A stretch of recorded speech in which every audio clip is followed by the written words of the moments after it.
Okay, I've got two more questions on AI, if you've got the time, and then just a little bit on China and Tesla, if that's okay. The first thing is, we talk a lot in terms of AI about the next 5 to 10 years and what the impact is going to be on jobs and some of these things.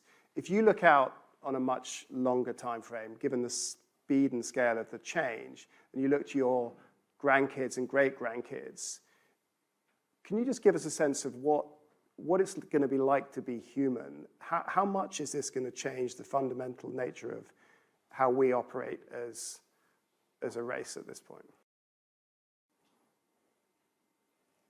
I think it's going to change a lot. Especially if you go further out into the future. I mean, there will be, everything will be automatic. I mean, there'll be household robots that you can fully talk to as though they're people that can help you around the house or be a companion or whatever the case may be. There will be humanoid robots throughout, factories. And cars will also be all automatic. And anything where intelligence can be applied, even modest intelligence, will be automated. Certainly if you say like 10, 20 years from now.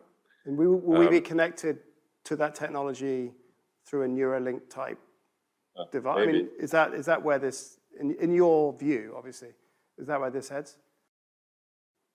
Well, a high bandwidth interface from the cortex to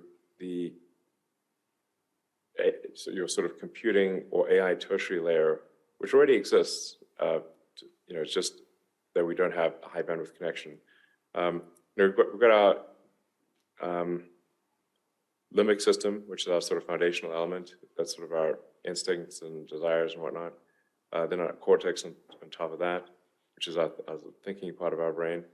And then we've got a tertiary digital layer, which is currently in the form of our phones and computers and laptops and whatnot, and all the applications.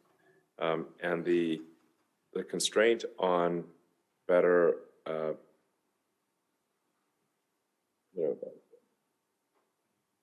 better merging or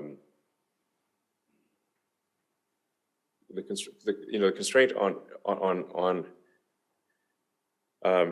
having human interests and machine interests be aligned is the bandwidth, especially the output. So if you say, like, at what speed can you output to a computer? It's using voice or your fingers, which move very slowly. So you're talking about maybe 10 bits per second or some fairly small data rate. So with the Neuralink, you can increase that by a million, probably.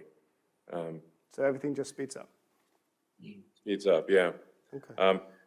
I mean, this is obviously in a relatively benign scenario, because there's a question of not just, let's say it's a benign scenario. How do we even appreciate or understand what the computer's doing? Right. How do we go along for the ride? And if we have a brain-machine interface that's, I don't know, 1 million times faster, then we're more like we'll go along for the ride a lot better. Right. Than if we're interfacing with a phone using 2 slow-moving meat sticks.